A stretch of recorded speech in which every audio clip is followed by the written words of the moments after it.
Itu bukan penyakit biasa ya. Bau itu kiriman. Kirim. Ada yang ngirim sesuatu ke kamu ya. Rian tahu-tahu diem nih. Maksud tante santet gitu tan. Bisa jadi. Biasanya kiriman seperti itu lewat perantara. Tapi jangan takut. Ambil segelas air putih, bacakan Al-Fatihah, ayat kursi, Al-Ikhlas, atau Al-Falaq, Anas gitu kan. Hubungan asmara membawa petaka. Ya, itulah bahasa yang bisa gua ungkapin kesimpulan dari cerita ini yang bakal gua bawakan di channel YouTube The Bill TV. Ya, cerita ini diangkat dari kejadian temen gue gitu kan. Tadi siang baru dari sini dia cerita tentang kejadian dia dan gua kaget. Nah, karena kali ini nggak ada narasumber yaitu teman gua, dia ada urusan langsung, maka di sini gua bakalan cerita kejadiannya seperti apa. Lu stay aja di channel YouTube The Bill TV.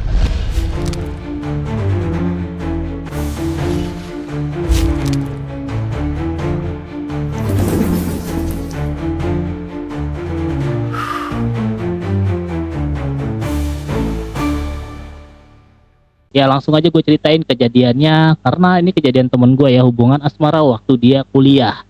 Sebut aja nama teman gue ini Rian dan perempuannya bernama Dinda. Oke, langsung aja gue ceritain dari masa kehidupannya dulu bersama Dinda.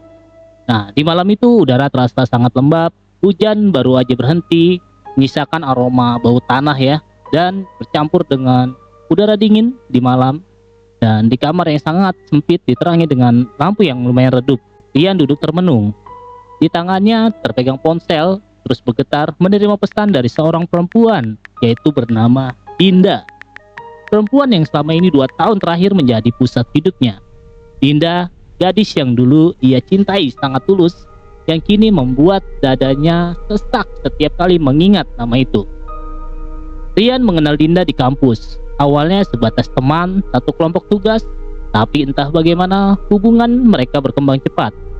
Dinda adalah sosok yang sangat manja, lembut, dan penuh perhatian.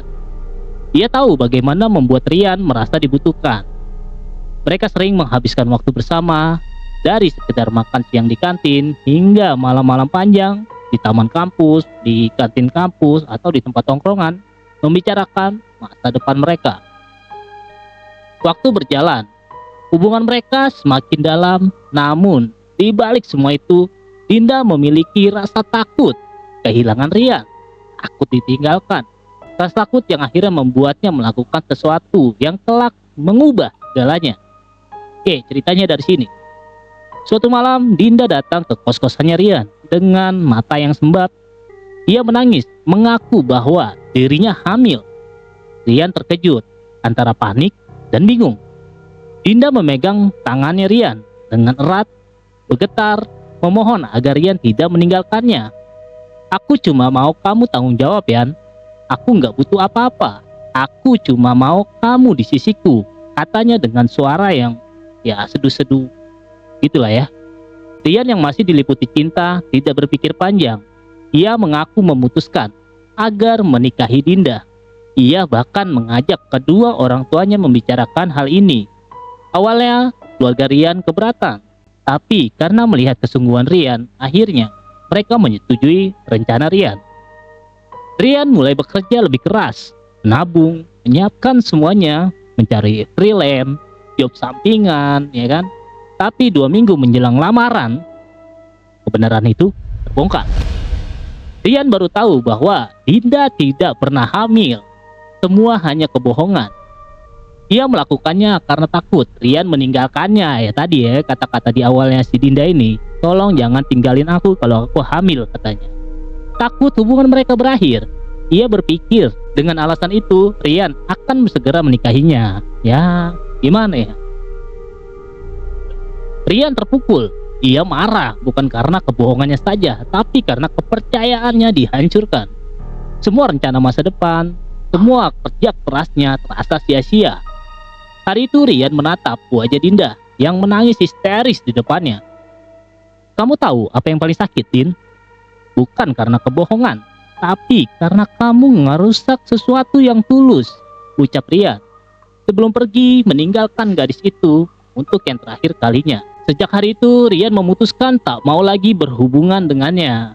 Nomor Dinda diblokir. Semua kenangan ia buang jauh-jauh. Ia mencoba bangkit, menata hidupnya kembali. Beberapa bulan berlalu, dan takdir mempertemukannya dengan seseorang yang baru ya, kasarnya ya. Pacar baru lah ya buat Rian gitu kan. Oke, kita sebut aja namanya Naya. Berbeda dengan Dinda, Naya lebih dewasa, lembut, dan ia tidak banyak menuntut. Tidak cemburuan, dan justru menjadi pendengar yang baik. Nah, tuh ada nggak ya cewek sekarang yang seperti Naya ini gitu kan, nggak cemburuan, tuh jarang banget. Rian merasa hidupnya mulai normal kembali. Hari-hari yang dulu hampa kini terasa berwarna. Mereka sering tertawa bersama, bahkan mulai membicarakan masa depan dengan serius. Namun kebahagiaan itu tidak berlangsung lama. Beberapa bulan setelah hubungannya dengan Naya semakin erat, Rian mulai merasakan tubuhnya sering lemas tanpa sebab. Awalnya ia pikir hanya kelelahan, tapi lama-lama rasa sakit itu semakin parah. Kadang ia mendengar suara-suara aneh dari atap rumahnya, seperti seseorang sedang berjalan pelan di atas plafon. Suatu malam saat tubuhnya terasa semakin lemah, temannya Vicky datang menjenguk. Nah, Vicky ini nih teman dari SMA-nya si Rian lah ya. Vicky adalah teman dekat Rian sejak SMA. Dia dikenal santai, tapi punya kepekaan tinggi terhadap hal-hal gaib gitu kan. Mungkin rada lebih peka lah sama hal-hal gaib. Malam itu mereka duduk di ruangan tamu sambil minum teh hangat gitu kan. Sambil sebat-sebat. Udara malam sunyi sekali, hanya terdengar detik jam dinding yang terasa sangat lambat. Oke. Lu sakit udah lama gini, Ri. Lu yakin bukan karena hal lain? Ya Vicky. Rian mengangkat kepalanya. Maksud lu hal lain gimana? Nah, Vicky tidak langsung menjawab. Ia hanya menarik napas panjang. Pandangannya lihat keliling ruangan. Lalu tiba-tiba hidungnya mencium sesuatu. Bau yang aneh seperti kemenyan, tapi ya lebih tajam. Lalu dia nengok jendela, nggak ada apa-apa di luar. Lu nyium bau aneh nggak? Tanyanya. Rian diam sejenak, wajahnya berubah pucat. Ya, gue nyium juga. Jawab pelan. Bau itu bener-bener nggak biasa, seperti campuran dupa, bunga melati yang busuk, bau yang membuat ya gimana ya, jadi horor gitu kan. Vicky memilih diam. Dia tahu jika berbicara sembarangan bisa memperburuk suasana. Tapi Rian di sini justru tampak berpikir keras. Dia teringat sesuatu yang dia berasal dari keluarganya yang dikenal memiliki keluarga yang peka gitu juga ya sama hal-hal gaib. Nah, keluarganya percaya hal-hal mistis bukan sekedar cerita. Pamannya Rian nih seorang ustadz, dan ya dibilang tantenya yang ada di kampung ya sering ngebantu orang-orang yang sering kesurupan gitu. Nah, Rian langsung aja tuh ngambil ponselnya, nelpon tantenya. Halo tante. Nah, terdengar suara perempuan yang ya parubaya gitu lah, terdengar tenang tapi tegas. Nah, langsung aja tante bilang, Rian, kamu tenang dulu, ceritakan dari awal. Nah, Rian ceritain dah tuh semuanya, dari rasa sakit yang aneh, suara di atap, sampai ya bau tadi ya, bau kemenyan, bau mati yang busuk. Setelah mendengarkan cukup lama, suara tantenya berubah serius. Itu bukan penyakit biasa ya. Bau itu kiriman. Ada yang ngirim sesuatu ke kamu ya? Rian tahu diem nih. Maksud tante santet gitu tan? Bisa jadi. Biasanya kiriman seperti itu lewat perantara, tapi jangan takut. Ambil segelas air putih, bacakan Al-Fatihah, ayat kursi, Al-Ikhlas, atau Al-Falaq, Anas gitu kan. Bisa surat Ajin juga gitu kan yang gue tahu. Nah, setelah itu Rian meletakkan di depan pintu rumahnya. Suruh tante tuh suruh naruh air di gelas, dibacain ayat-ayat Al-Quran, terus ditaruh di depan pintu rumah. Nah, Rian mengikuti instruksi dengan hati-hati. Tangannya getar saat membaca ayat-ayat suci. Setelah selesai, dia letakkan gelas itu langsung di depan pintu rumahnya. Nah, beberapa menit kemudian suasana berubah drastis. Dengar tuh suara ya, terdengar dari atas plafon ya, bukan 1-2 kali, tapi terus menerus, seperti ada sesuatu yang berat gitu kan, jalan di atas plafon. Nah, Rian sama Vicky saling pandang-pandangan. Suara itu nyata, bahkan guncangan kecil terasa di langit-langit. "Lu denger kan?" kata Rian dengan suara pelan. Vicky hanya bisa dia menatap ke arah atas, matanya menatap plafon yang sedikit bergetar.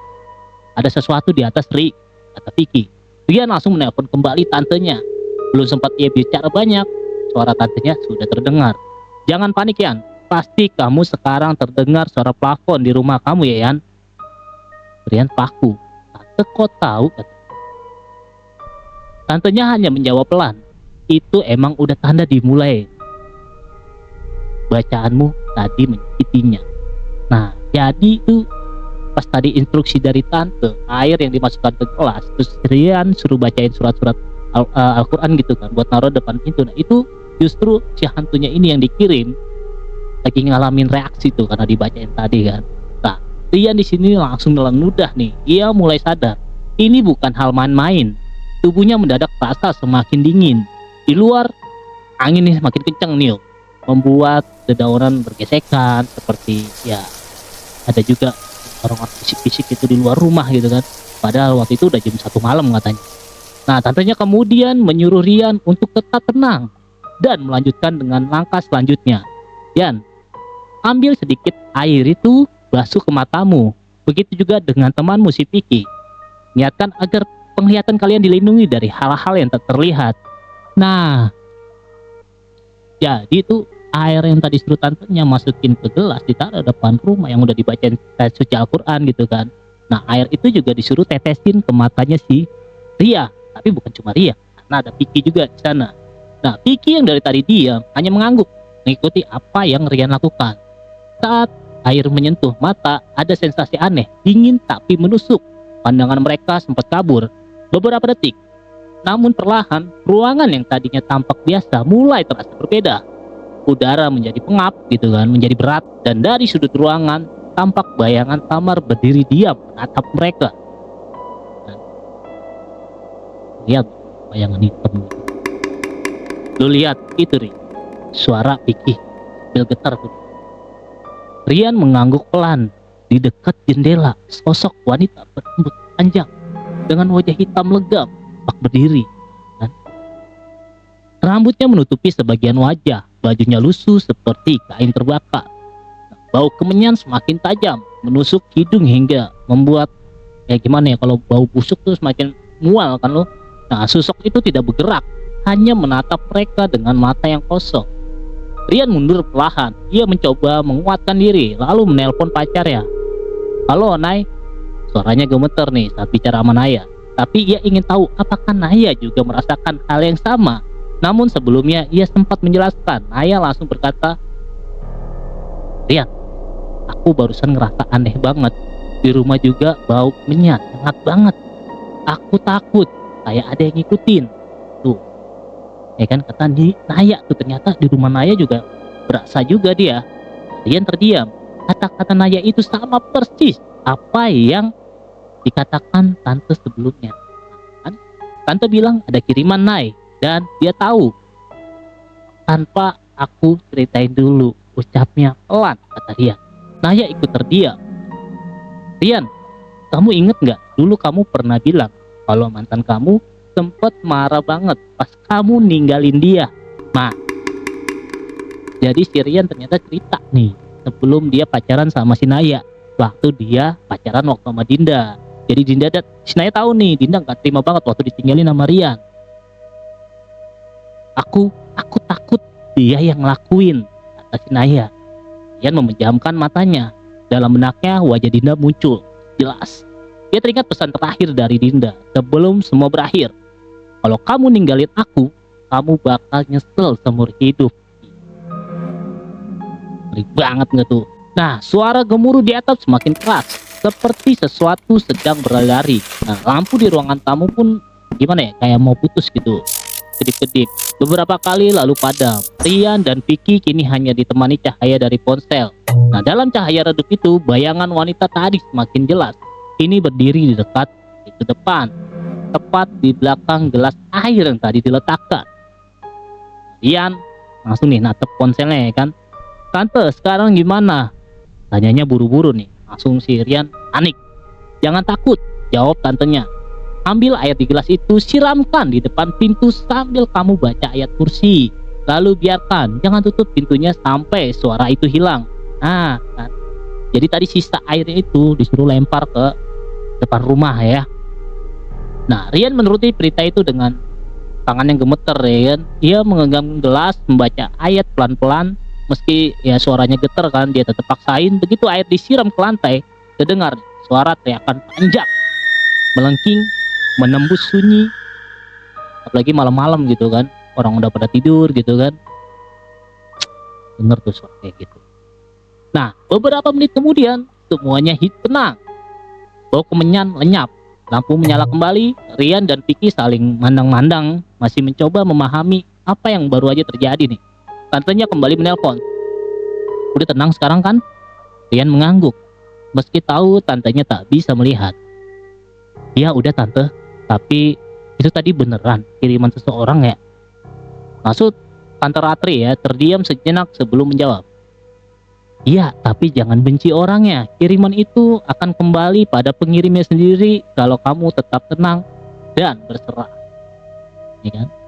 Jadi itu tadi sebenarnya suruhan tante itu ibaratnya biar tolak lah, atau si santet ini balik lagi ke pengirim gitu kan, maksud tantenya gitu. Nah Rian tidak berkata apa-apa lagi di malam itu. Ia hanya duduk terdiam menatap sisa air yang tumpah di lantai. Hari-hari berikutnya tubuhnya perlahan membaik. Tidak ada lagi bau aneh, tidak ada lagi suara dari plafon ya kan. Namun setiap kali malam tiba ia masih teringat suara teriakan. Yang teriakan tadi tuh malam-malam itu habis disiram ke air ke lantai gitu kan.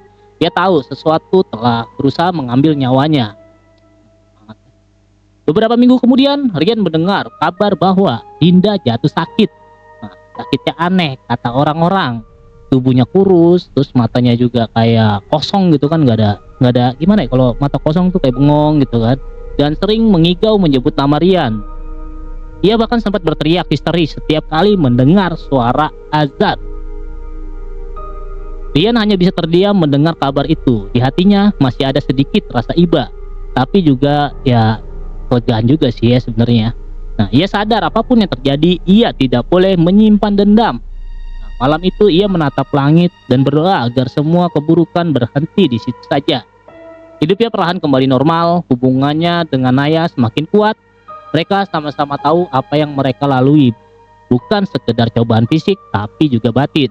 Namun di suatu malam yang tenang, ketika Rian hendak tidur, ia mencium sesuatu yang membuat tubuhnya kembali kaku.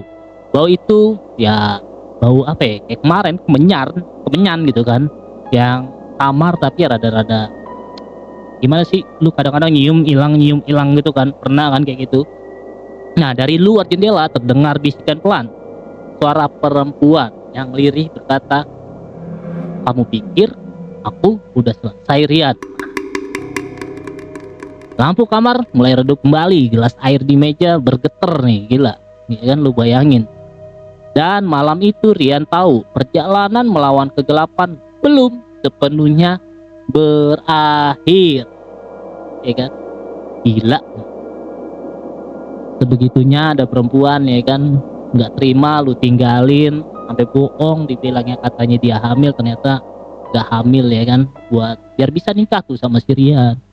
Dan akhirnya ya tadi gua nggak tahu endingnya gimana, karena ya ceritanya sampai gitu. Rian terus saja mendapatkan apa sih namanya, gangguan mistis gitulah, sampai dia yang dia takutin gitu kan, nyawanya keambil. Semoga kita doakan aja si Rian ini nggak kenapa-napa ya, semoga masalahnya semua selesai gitu kan. Oke, apa yang bisa gua ambil dari sini ya? Intinya sebelum nikah lu jangan pernah pacaran berlebihan dengan perasaan yang berlebihan, karena kalau lu sampai sakit hati, sampai nggak bisa bersama dia, hati-hati, santet.